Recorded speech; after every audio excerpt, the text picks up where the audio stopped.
we'll see Henny catch a pass. We'll see. And that fourth down call, Andy Reid just equipped the big boy balls and Yeah. went for it. And that's what you got to do in that situation. And he realizes that. He realizes how good of a team he has if Pat Mahomes isn't even in there. So Yeah. that was awesome. And the Packers, another one of those teams where Matt LaFleur should have put the big boy balls on.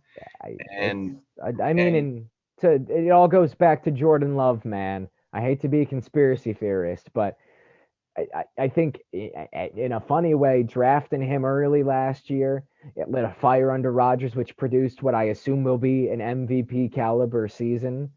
But at the end of the day, not score, to have Aaron Rodgers in his offense and be 6 yards away from, you know what I mean, having that game in control, and to not be able to do it, and then to settle for three, and to give the ball back to the guy who has literally been into 10 Super Bowls, ruining your life in the last 2 minutes of a football game. It's a terrible call. I mean, it's the worst call of the playoffs. Even if you don't get the fourth down, they're still at the 6-yard line. Right. It's tougher there than middle of the field, right, or at the 30-yard line. So that was just a terrible call. And I like what you said with the big boy balls. This is what it comes down to, and this is for me what I is a consistent theme in this NFL playoffs.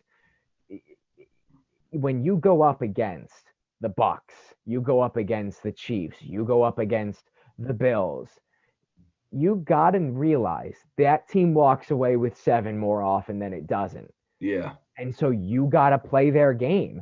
And LaFleur, Sean Payton early in the Saints game against the Bucks, and obviously who's the Browns head coach? Kevin Stefanski. Stefanski, right?